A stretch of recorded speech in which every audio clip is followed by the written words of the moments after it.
Welcome to the aspirants of TET ఉపాధ్యాయ అర్హత పరీక్షకు రాయబోతున్నటువంటి ఉద్యోగార్థులందరికీ మరోసారి ఆహ్వానం. మనం సమితులు అనేటువంటి అంశం పైన చర్చిస్తున్నాం. సమితులు అనగానే మనకు నేర్చుకున్నది it's a well defined collection of objects, correct. సునిర్విచిత మూలకాల సముదాయాన్ని మనం సమితి అంటారు. సమితుల్ని మనం రాసేటప్పుడు జనరల్గా మనకు సమితుల్లో పూర్వభాగంలో మనం నేర్చుకున్నది సమితులు ఎన్ని రకాలు, సమితుల యొక్క ధర్మాలు ఏంటి నేర్చుకున్నాం. అలాగే సమితిని ఏ రకంగా మనం రిప్రజెంట్ చేస్తాము, ప్రాతినిధ్యం చేస్తామని నేర్చుకున్నాం కదా. సో సమితుల్ని మనం రెండు రకాలుగా ప్రాతినిధ్యం చేస్తాం. ఒకటి జాబితా రూపం, రెండవది సమితి నిర్మాణ రూపం. ఇప్పుడు సమితిని ఏ విధంగా పిక్టోరియల్గా ఎలా రిప్రజెంట్ చేస్తాం అనేటువంటి దాన్ని నేర్చుకోబోతున్నాం. దీన్ని వెన్ డయాగ్రామ్ ద్వారా చూపడం జరుగుతుంది. సాధారణంగా సమితుల్ని సర్కిల్స్, వృత్తాల ద్వారా కానీ లేదా త్రిభుజాల ద్వారా కానీ సూచిస్తారు. కానీ మనకు ప్రస్తుతం వాడుకోవడం వృత్తాల ద్వారా. ఏదైనా సమితిని వృత్తాల ద్వారా సూచించడం జరుగుతుంది. ఒక విశ్వ సమితిని మాత్రం రెక్టాంగిల్, దీర్ఘచతురస్రంగా సూచించడం జరుగుతుంది. ఓకే, మీరు ఫర్ ఎగ్జాంపుల్ ఏ యూనియన్ బిని మనం సూచించాలి. సో ఏ యూనియన్ బి అనేటువంటి దాన్ని మనం సూచించాలి అనుకుందాం. సమితులని మనం సాధారణంగా వృత్తాలతో సూచిస్తాం. ఆ వృత్తాల్లో మధ్య ఉమ్మడి మూలకాలు ఉన్నాయనుకోండి, ఒకదానికొకటి ఓవర్లాప్ అవుతున్నట్టు ఉంటాయి. మనం జాగ్రత్తగా ఇప్పుడు మనం పరిశీలిద్దాం. అప్పుడు మనం సమితి ఏని సూచించామనుకోండి, సమితి ఏని తీసుకున్నాం, ఒక వృత్తాకారంలో సూచిస్తాం. సమితి బిని ఒక వృత్తాకారంగా సూచించాం. ఏ బి అనేటువంటి పదాలను వాడాం. ఇందులో మనకు ఏలో ముందు నిలువు గీతాలు తీసుకుందాం, అడ్డ గీతాలు తీసుకొని సూచిద్దాం. ఇది ఏలో ఉన్న మూలకాలు. ఓకే, బిలో ఉన్న మూలకాలని మనం ఇలా సూచిద్దాం. వేరే కలర్ తీసుకొని చేస్తున్నాం. సో మనకి కొన్ని భాగాలు వచ్చాయి. మనం ఒకటి జాగ్రత్తగా అబ్జర్వ్ చేస్తే ఉన్నవి ఏంటి, ఉన్న దానిలో ఒకదానిలో రెడ్ పార్ట్ వచ్చింది కదా, ప్యూర్ రెడ్ పార్ట్ వచ్చినటువంటిది. ఇలా వచ్చిన దాన్ని A-B అంటారు.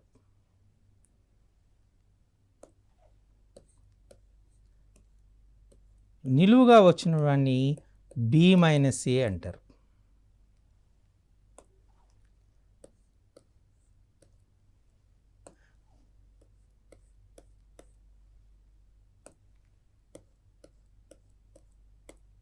ఈ పార్ట్ని ఏ ఇంటర్సెక్షన్ బి అంటారు.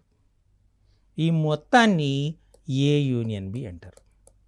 ఇలా 4 అంశాలు మీకు వచ్చాయి. A-B ఈ రకంగా సూచిస్తాం. దీన్ని B-A అన్నాం. దీన్ని ఏ ఇంటర్సెక్షన్ బి అన్నాం. ఈ మొత్తాన్ని ఏ యూనియన్ బిగా సూచించడం జరిగింది. ఈ రకంగా మనం ఏ యూనియన్ బిని సూచిస్తాం. ఫర్ ఎగ్జాంపుల్ దీన్ని మూలకాలుగా మనం సూచించడం చేద్దాం. ఇంతకుముందు ఎగ్జాంపుల్ని తీసుకుంటున్నా. ఏ ఈజ్ ఈక్వల్ టు 1, 2, 3, 4 అనేటువంటి ఒక సమితి. బి ఈజ్ ఈక్వల్ టు 2, 4, 6, 8 అనేటువంటి సమితిని తీసుకున్నాం. ఇప్పుడు సమితిని మనం వెన్ చిత్రంలో ప్రదర్శిస్తున్నాం. దీన్ని A-B అన్నాం. ఫస్ట్ మనం ఫిల్ చేసే విధానం ఏంటంటే, ఏలో బిలో ఉమ్మడిగా ఉన్న మూలకాలు 2, 4 కాబట్టి ఆ 2, 4ని ఈ 2, 4 ఈ 4ని మనం ఉమ్మడిగా ఉన్న ప్రదేశంలో రాయాలి. అంటే 2, 4 ఇక్కడ రాయాలి. రిమైనింగ్ మనకి ఏం మిగిలే, మనకు 1, 3, 6, 8 1, 3, 6, 8. సో ఈ రకంగా మనం చేయడం చేస్తుంది. అంటే దీన్ని మనం ఏం చేస్తున్నామంటే A-B అన్నాం. ఏమొచ్చాయి 1, 3, B-A 6, 8, A intersection B 2, 4, A union B 1, 2, 3, 4, 6, 8. ఈ రకంగా A-Bని, B-Aని, A యూనియన్ Bని, A ఇంటర్సెక్షన్ Bని రిప్రజెంట్ చేస్తాం. ఇది చాలా ఇంపార్టెంట్ అంశం, చాలా జాగ్రత్తగా పెట్టుకోవాలి. అదే ఒకదానికొకటి ఉపసమితి అయింది అనుకోండి, అంటే ఏ ఈ సబ్సెట్ బి అయింది అనుకోండి, అంటే సమితి ఏలో ఉన్న మూలకాలన్నీ సమితి బిలో ఉన్నాయనుకోండి, అప్పుడు మనం ఎలా సూచిస్తామంటే ఏ అనేది చిన్న సమితి అవుతుంది, బి పెద్ద సమితి అవుతుంది. కాబట్టి ఏ అనేది లోపల వస్తుంది, దిస్ ఈజ్ ఏ. బి అనేది పెద్ద సమితి కాబట్టి ఇలా వస్తుంది. క్లియర్? దీన్ని ఏ ఈజ్ సబ్సెట్ టు బి అంటారు. ఇప్పుడు మనకున్న ఇంకొక సందర్భం తీసుకుందాం. అసలు రెండింటికి ఉపసమితులు లేవు, అసలు ఉమ్మడి మూలకాలే లేవు అనుకుందాం. అప్పుడు ఉమ్మడి మూలకాలు లేనప్పుడు ఇది ఏ అవుతుంది, ఇది బి అవుతుంది. అంటే దీని అర్థం ఏంటి? A intersection B is equal to 5. ఉమ్మడి మూలకాలు లేవు. వియుక్త సమితిని వెన్ చిత్రం ద్వారా ఇలా సూచించడం జరుగుతుంది. ఫర్ ఎగ్జాంపుల్ 3 సమితులు ఉన్నాయి, ఒకదానికొకటి A subset to B, B subset to C అని ఉంది. ఫర్ ఎగ్జాంపుల్ ఏ ఈ subset to B, B subset to C అని ఉంది. దీన్ని ఎలా సూచిస్తాం? ఓకే, మనం చూద్దాం. ఏ చిన్న సమితి అన్నిటికన్నా దిస్ ఈజ్ ఏ, బి దానికన్నా పెద్దది, this is B, and C దానికన్నా పెద్దది, దిస్ ఈజ్ సి. చూసారా? ఇలా మనం ఉపసమితిని ఈ రకంగా సూచించడం జరుగుతుంది. ఓకే ఓకే ఎగ్జామ్లో మనకు కొన్ని సందర్భాల్లో కొన్ని అప్లికేషన్ క్వశ్చన్స్ అడుగుతారు, అది దాన్ని కొద్దిగా జాగ్రత్తగా మనం చూడవలసి ఉంటుంది. ఉదాహరణకి ఒక తరగతి గదిలో అంటాడు, ఒక తరగతి గదిలో 30 మంది విద్యార్థులు ఉన్నారు. తరగతి గదిలో 30 మంది విద్యార్థులు ఉన్నారు. అందులో 14 మంది టీ తాగుతారు. 14 మంది టీ తాగుతారు. ఓకే, 16 మంది మనం తీసుకుని 16 మంది కాఫీ మాత్రమే తాగుతారు. 14 మంది టీ తాగుతారు, 16 మంది కాఫీ మాత్రమే తాగుతారు. ఏమి అయితే టీ మాత్రమే తాగువాళ్ళు ఎంతమంది అని అడుగుతాడు అనుకోండి. ఉదాహరణకి అడిగే క్వశ్చన్ ఇదొక సందర్భం. లేదా మనం తీసుకున్నప్పుడు మనం టీ మాత్రమే తాగువాలి ఎంతమంది, కాఫీ మాత్రమే తాగవాలి, ఇటువంటి క్వశ్చన్సే కాకుండా కొన్ని సందర్భాల్లో క్రికెట్ ఫుట్బాల్ అడుగుతాడు. ఇలా అడిగే క్వశ్చన్స్ ఉంటాయి. దాని మీద ఆ సందర్భంలో ఉన్న క్వశ్చన్ని ఒకటి మీకు తీసుకుందాం. మొత్తం ప్లేయర్స్ సంఖ్య 100. ఒక ఈవెంట్లో మొత్తం ప్లేయర్స్ సంఖ్య, ఆటగాళ్ళ సంఖ్య 100. క్రికెట్ ఆడువాళ్ళు 80. క్రికెట్ ఆడువాళ్ళు 80. ఓకే, ఫుట్బాల్ ఆడువాళ్ళు 90. ఈ డేటా మీద మనకు ఒక డయాగ్రామ్ ఇచ్చారు, ఇచ్చి సూచిస్తున్నాం. ఎలా తీసుకున్నాం? మొత్తం ఎంతమంది? 100 మంది ఉన్నారు. అయితే రెండింటిని ఆడువాళ్ళు మనం ఎగ్జాంపుల్ 40 అని ఇచ్చాడు. ముందు 40ని ఎక్కడ వేసాం? వీళ్ళు ఎంతమంది? 80 కాబట్టి 40 వేసుకున్నాం. వీళ్ళు ఎంతమంది వచ్చారు? 50. ఎంత వచ్చింది? 40 50 130. ఇక్కడ 130 మనం తీసుకున్నాం. ఇది డేటా ఇచ్చారు. ఈ డేటాను ఆధారంగా మనం క్వశ్చన్స్ వస్తాయి మనకి. ఎలా అడుగుతాం చేస్తున్నాం. క్వశ్చన్స్ అడిగారు మీకు. ఎలా అని? ఇది క్రికెట్, ఇది ఫుట్బాల్. క్రికెట్ మాత్రమే ఆడువాళ్ళు ఎంతమంది? 40 మంది. ఫుట్బాల్ మాత్రమే ఆడువాళ్ళు ఎంతమంది? 50 మంది. క్రికెట్ మరియు ఫుట్బాల్ ఆడేవాళ్ళు ఎంతమంది? 40 మంది. ఇలా మనం ఆ క్వశ్చన్కి ఆన్సర్ చేయవలసి ఉంటుంది.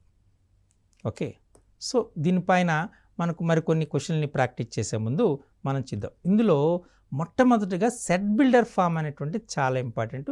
ఆ సెట్ బిల్డర్ ఫామ్ మీద చాలా క్వశ్చన్స్ వస్తే చాలా జాగ్రత్తగా ఐడెంటిఫై చేయడం రావాలి. ఓకే, సెట్ బిల్డర్ ఫామ్ మీద ఉన్న క్వశ్చన్ల గురించి మనం పరిశీలిద్దాం. ఏ ఈజ్ ఈక్వల్ టు 1/2, 1/3, 1/4, 1/5, 1/6 అని ఇచ్చాడు. దీన్ని సెట్ బిల్డర్ ఫామ్లో చెప్పమన్నాడు. ఎలా చేస్తాం? A is equal to, so A is equal to set builder form అంటే ఇందులో రాసేది x such that X belongs to N. Okay, and x is equal to 1/n where n belongs to n. And there is a limit. Limitations కూడా ఉన్నాయి. ఏంటది limitations? ఇక్కడ limitation మనం తీసుకుందాం. ఆ లిమిటేషన్స్ ఏమున్నాయి ఇక్కడ మనకు ఉన్నటువంటిది? n is lies between 2 and 6. Correct? ఈ అంశాలను రాయాలి. x such that x is equal to 1 by n, 2 is less than or equal to n is less than or equal to 6. ఇలా మూలక స్వభావాన్ని, మూలక పరిధిని, అలాగే మూలక లక్షణాన్ని, మూలక స్వభావం అంటే x is equal to 1 by n మూలక స్వభావం, అలాగే మూలక లక్షణం అంటే n అనేటువంటి సహజ సంఖ్యలు, అలాగే మూలక పరిధి 2 is less than equal to n is less than, ఈ 3 అంశాలతో రాయవలసి ఉంటుంది. క్లియర్? సో దీని మీద మీకు ఒక ఎగ్జాంపుల్, వన్ మోర్ ఎగ్జాంపుల్ తీసుకుందాం. a equal to 1, 4, 9, 16, 25. దీన్ని ఏ రకంగా సూచిస్తాం? So a is equal to x such that x is equal to n square where n belongs to n. So n is less than or equal to 5. Correct? So in this manner ఇక్కడ ఏం చేస్తున్నాము? 1 square, 4 2 square, 9 3 square, 16 4 square, 25 5 square. కాబట్టి మనం దీన్ని ఎలా రాయాలి? x such that x is equal to n square where n belongs to n is less than or equal to 5 అని answer రాయాలి. క్లియర్? ఓకే. సో ఈ రకంగా మనకు సెట్ బిల్డర్ ఫామ్ పైన కొన్ని క్వశ్చన్ని అడిగే అవకాశం ఉంటుంది. అలాగే కొన్నిసార్లు ఇచ్చిన డయాగ్రామ్ని ఐడెంటిఫై చేయడం అనేటువంటిది ఉంటుంది. ఫర్ ఎగ్జాంపుల్ ఏ అనేది త్రిభుజాల సమితి, అన్ని త్రిభుజాల సమితి.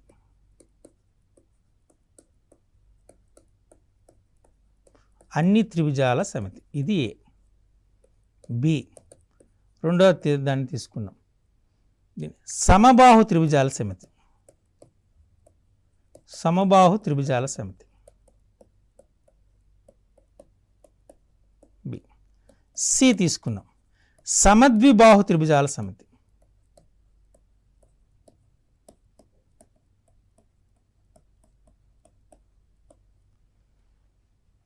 అలాగే ఏ బిని తీసుకున్నాం. డి లంబకోణ త్రిభుజాల సమితి.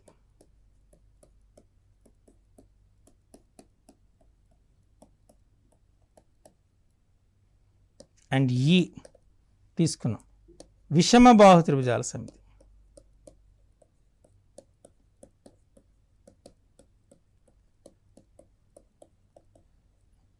వీటికి సంబంధించిన ఒక వెన్ డయాగ్రామ్ గీయమన్నారు. ఏ అన్ని త్రిభుజాల సమితి, బి సమబాహు త్రిభుజాల సమితి, సి సమద్విబాహు త్రిభుజాల సమితి, డి లంబకోణ త్రిభుజాల సమితి, ఈ విషమబాహు త్రిభుజాల సమితి. లేదా మనం ఈని మనం మార్చాము తీసుకుందాం.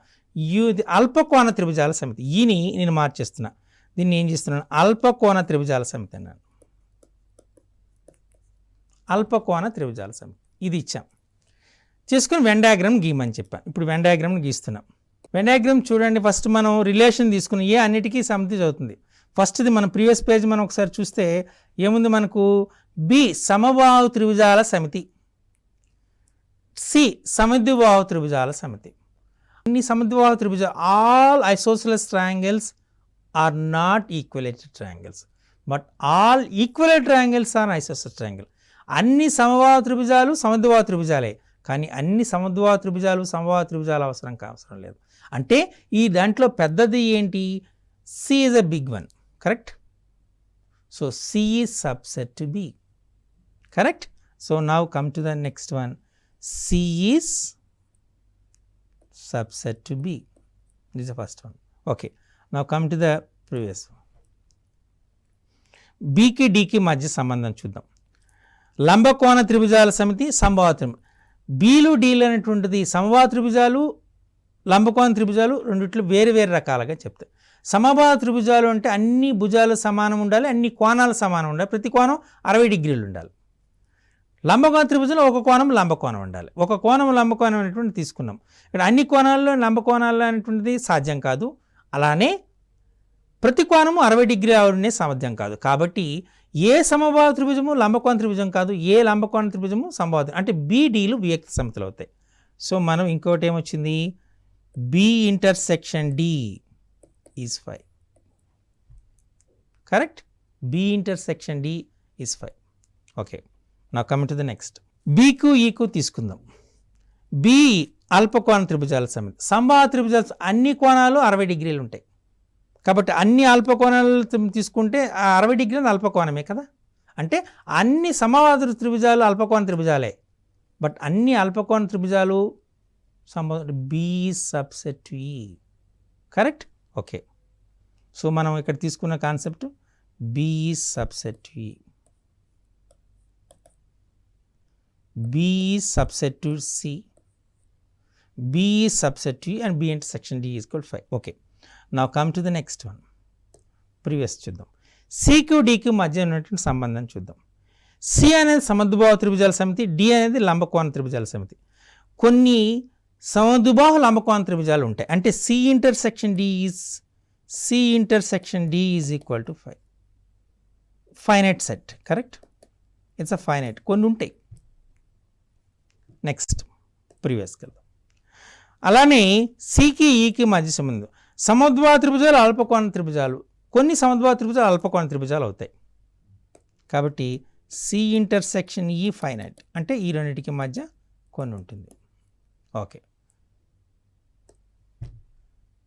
చివరిగా డి అండ్ ఈలో చూద్దాం.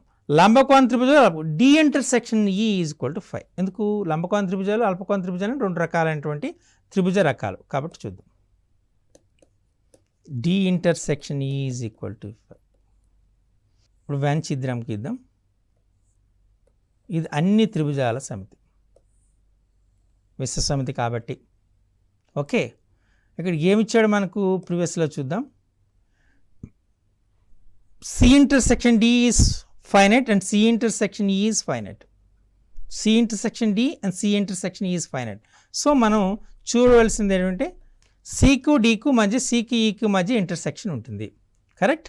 Okay.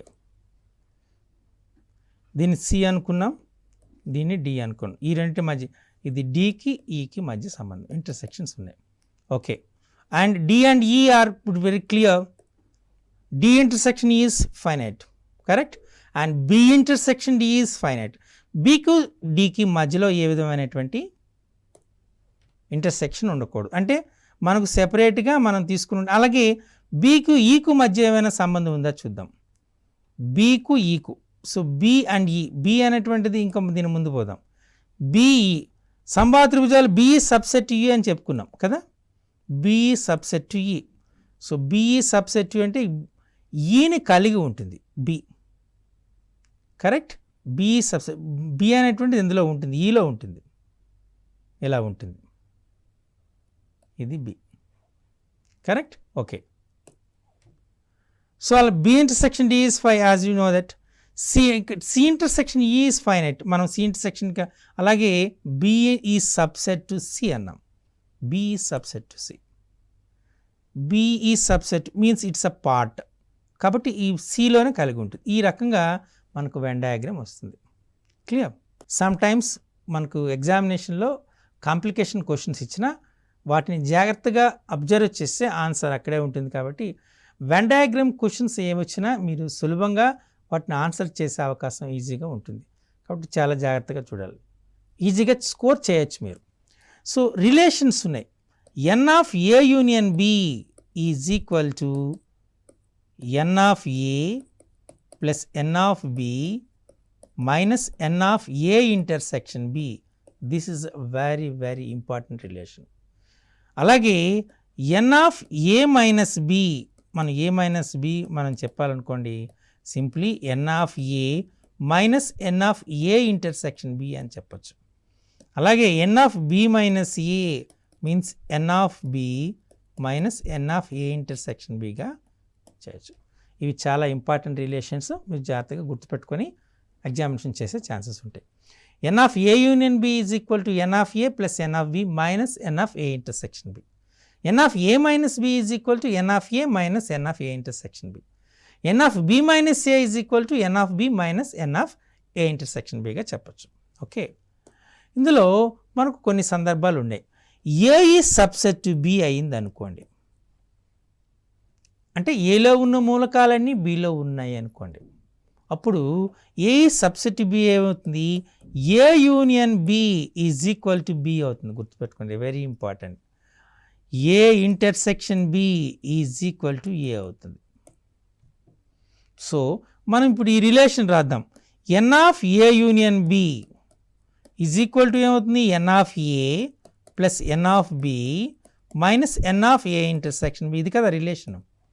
N of A in B is equal to ఏమవుతుంది, ఎన్ of B. Correct, n of B. N of A intersection B is equal to ఏమవుతుంది, ఎన్ of A.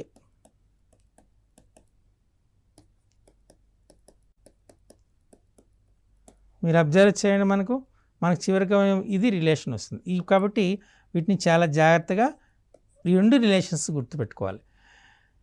When A is subset to B, A union B is equal to B and A intersection B is equal to A. Okay, now we will see one more relation. When A intersection B is equal to 5, then n of A union B is equal to n of A plus n of B, because n of A intersection B becomes 0. ఇది ఒక important relation. ఈ రిలేషన్స్ని మీరు చాలా జాగ్రత్తగా గుర్తుపెట్టుకొని ఎగ్జామినేషన్లో చేయడానికి ప్రయత్నం చేయాలి. ఓకే, సో మనం ఒక వెన్ డయాగ్రామ్ని తీసుకుంటున్నాం. ఏ బి తీసుకున్నాం. ఇందులో మనకు వాల్యూస్ ఇచ్చాం, ఏదో ఎక్స్ వై పిక్యూ ఆర్ఎస్టి ఇలా ఇచ్చాం. ఇప్పుడు మీకు అడిగినటువంటి దీని నుండి ఎలా క్వశ్చన్స్ అడుగుతాడు. Write A equal to PQXY, write B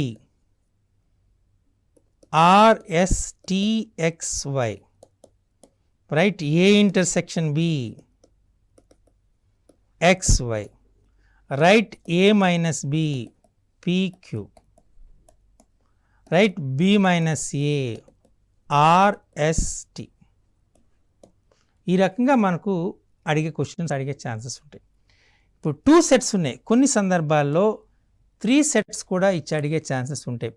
పాత టెక్స్ట్ బుక్స్లో మనకు 3 సెట్స్ మీద క్వశ్చన్స్ ఉన్నాయి, కాబట్టి ఆ 3 సెట్స్ క్వశ్చన్స్ మీద కూడా కొద్దిగా అవగాహన ఇస్తున్నాం. సో మనం ఇందులో తీసుకునేటువంటి ఇలా ఏబిసి అనేటువంటి 3 సెట్స్ తీసుకున్నాం.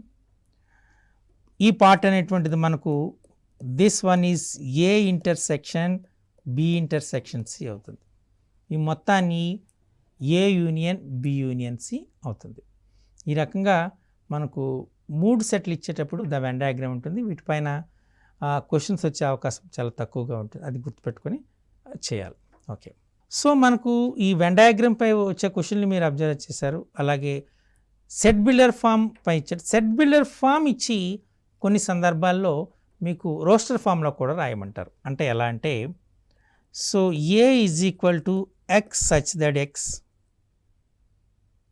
Is equal to n cube where n belongs to n is less than or equal to 5. What is A in roster form? So we have to give 1, 2, 3, 4, 5 values. 1 cube is 1, 2 cube is 8, 3 cube is 27, 4 cube is 64, 5 cube is 125. Like you have to write the values. So this is a set builder form to roster. సమితి నిర్మాణ రూపం నుండి సమితి జాబితా రూపంలో రాయడం. ఈ kind of questions అనేటువంటి ఎగ్జామినేషన్లో అడిగే ఛాన్సెస్ ఉంటాయి. క్లియర్? అలానే మనకు వీటిపైన ఉండేటప్పుడు కొన్ని సందర్భాల్లో పూరక సమితి మీద క్వశ్చన్లు కూడా ఇచ్చాయి. యాక్చువల్గా ప్రజెంట్ టెక్స్ట్ బుక్లో పూరక సమితి పైన ఎటువంటి భావనలు అయితే మనం ఇవ్వలేదు, కానీ గతంలో అయితే పూరక సమితి మీద కూడా కొన్ని కాన్సెప్ట్స్ ఇచ్చాం. కాబట్టి మనకు వెన్ చిత్రాన్ని బయట ఉన్నటువంటి మూలకాల్ని పూరక సమితిలోని మూలకాలుగా మనం కన్సిడర్ చేయొచ్చు. ఫర్ ఎగ్జాంపుల్ ఇలా ఇచ్చాం, వెన్ డయాగ్రామ్ ఇలా ఉంది. This is a and this one is mu. 1, 2, 3, 4, 5 అని ఇచ్చాం. సో ఇక్కడ ఓకే 4, 5 అనేటువంటిది A complement. A complement equal to set 4, 5 గుర్తుపెట్టుకోండి. Set A is equal to 1, 2, 3. Okay, set 1, 2, 3. So mu is equal to simply 1 2 3 4 5. Clear? Like పూరక సమితిపై వచ్చిన క్వశ్చన్ని మీరు ఇలా చూసుకోవచ్చు. కొన్ని సందర్భాల్లో A is equal to x such that X belongs to Z, x belongs to Z, X plus 5 is equal to 5. What is the nature of the set అని అడిగాడు. సమితి యొక్క స్వభావం ఏంటి అని అడిగాడు. సో మీకు X plus 5 is equal to 5 అని ఇచ్చాడు కాబట్టి X plus 5 is equal to 5. So X is equal to 5 minus 5 which is 0. 0 belongs to Z, correct. So how many elements are there in this set? ఎన్ని మూలకాలు ఉన్నాయి? ఒకే ఒక మూలకం ఉంది కాబట్టి ఇది ఏకమూలక సమితి. ఇదే క్వశ్చన్ని కాస్త జాగ్రత్తగా అబ్జర్వ్ చేయండి. X such that X belongs to N, X plus 5 is equal to 5 అని ఇచ్చాడు అనుకోండి. అప్పుడు ఎలా చేస్తారు? ఇలా ఇచ్చేటప్పుడు same X plus 5 is equal to 5, X is equal 5 minus 5 which is 0, but 0 does not belongs to N, correct? అంటే ఈ సమితిలో మూలకాలు లేవు కాబట్టి ఈ సందర్భంలో ఏ అనేటువంటి శూన్య సమితి అవుతుంది. వీటిని చాలా జాగ్రత్తగా గుర్తుపెట్టుకొని రాయవలసి ఉంటుంది. ఎగ్జామ్లో చాలా కేర్ఫుల్నెస్ ఉండాలి. మీరు ఏమి ఇచ్చాడో చూడాలి. ఇదే క్వశ్చన్ చూడండి. X such that X belongs to Z, X plus 5 is equal to 5 అని ఇస్తే ఇట్స్ అ సింగిల్టన్ సెట్, ఏకమూలక సమితి అవుతుంది. అదే X such that X belongs to N, X plus 5 is equal to 5, ఈ సందర్భంలో శూన్య సమితి, నల్ సెట్ అవుతుంది. సో ఇచ్చిన క్వశ్చన్ని చాలా జాగ్రత్తగా గమనించి రాయండి. లేదా అంటే సమితులు అనేటువంటి చాలా సులభమైనటువంటి చాప్టర్, కానీ సమితుల పైన ఏమాత్రం నిర్లక్ష్యం వహిస్తే ఈజీగా వచ్చిన మార్కుల్ని కోల్పోయే అవకాశం ఉంటుంది. కాబట్టి సమితుల్ని కొంచెం జాగ్రత్తగా పరిశీలించి రాయండి. క్లియర్? సమితిలోని ఎన్ని మూలకాలు ఇచ్చాడో కౌంట్ చేసి, జస్ట్ కౌంట్ చేసి రాయండి. అది cardinal number, cardinality of the sets అంటారు. మూలకాల సంఖ్య అనేటువంటి దాన్ని చెప్పడం జరుగుతుంది. ఒక సమితిలోని మూలకాలు అనేటువంటి దానికి దాని మూలకాలు ఏమవుతాయంటే ఆ సమితి యొక్క ఉపసమితులుగా ఉన్నాయనుకోండి. అంటే for example A is equal to 1 2 అని తీసుకున్నా. ఇప్పుడు ఇంకొక సమితిని తీసుకున్నా, దాన్ని అది set 1, set 2, set 1 2 and null set. ఇలా తీసుకుని ఒక సమితిగా రాసామనుకోండి, దీన్ని పవర్ సెట్ అంటారు. అంటే పి ఆఫ్ ఏ అంటారు, పవర్ సెట్, ఘాత సమితి అంటారు. ఇదొకటి, ఒకప్పుడు దీన్ని ఇచ్చాం, దీన్ని ఇప్పుడు గుర్తుపెట్టుకోలేదు. అలాగే ఏ ఈజ్ ఈక్వల్ టు మనకు 1 2 3 4 5 ఇచ్చాం, and B is equal to 5 3 2 1 4 అని ఇచ్చాం. So A equal to B, వీటిని తుల్య సమితులు, ఈక్వల్ సెట్స్ అంటారు. మూలకాలు సమానంగా ఉన్నాయనుకోండి, దాన్ని తుల్య సమితులు అంటారు, సమాన సమితులు అని కూడా అంటారు. సో ఇది గుర్తుపెట్టుకోండి. అంటే రెండు సమితులు సమాన సమితులు ఎప్పుడు అవుతాయంటే ఆ రెండు సమితులను మూలకాల సంఖ్య సమానమే కాకుండా మూలకాలు కూడా సమానమైతే వాటిని మనం తుల్య సమితులు అనేటువంటి అంటారు. ఇది చాలా ఇంపార్టెంట్, ఈ విషయాన్ని మీరు గమనించాలి. ఓకే, సో ఈ రకంగా ఎగ్జామ్లో మనకు ఏ కాన్సెప్ట్స్ ఇస్తున్నారనేటువంటిది చాలా జాగ్రత్తగా వహిస్తే, ముఖ్యంగా సమితుల మీద ఒక 4 అంశాలపైన దృష్టి కేంద్రీకరిస్తారు. ఏంటి అంటే సమితుల్లోని రకాలు, సమితి నిర్మాణ రూపము, సమితి జాబితా రూపం, సమితిని ప్రాతినిధ్యపరచడం, అలాగే సమితిని రిప్రజెంట్ చేయటం అనేటువంటిది, అంటే వెన్ డయాగ్రామ్లో రిప్రజెంట్ చేయటం, అలాగే సమితి పరిక్రియల పైన ఆధారపడి కొన్ని క్వశ్చన్లు ఉంటాయి. అంటే A union B, A intersection B, A minus B, B minus A, A complement, ఈ అంశాలపైన కూడా కొన్ని క్వశ్చన్స్ ఉంటాయి. వీటిపైన కూడా కొద్దిగా జాగ్రత్తగా పరిశీలన చేయాలి. ఈ రకంగా మనం ఈ సమితుల్లోని అంశాలను మనం జాగ్రత్తగా పరిశీలిస్తే మీకు సులభంగా దీనిలో 1 2 లేదా మార్కులు వచ్చే అవకాశం ఉంటుంది. కాబట్టి సులభంగా మీరు మార్కులు తెచ్చుకునే అవకాశం ఉంటుంది. కాబట్టి దయచేసి వీటిని చాలాసార్లు జాగ్రత్తగా పరిశీలిస్తే మీకు మార్కులు వచ్చేటువంటి అవకాశం ఉంటుంది.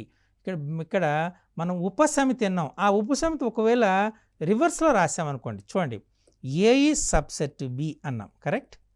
దీన్ని రివర్స్లో రాసామనుకోండి, అప్పుడు B is superset to A అంటారు.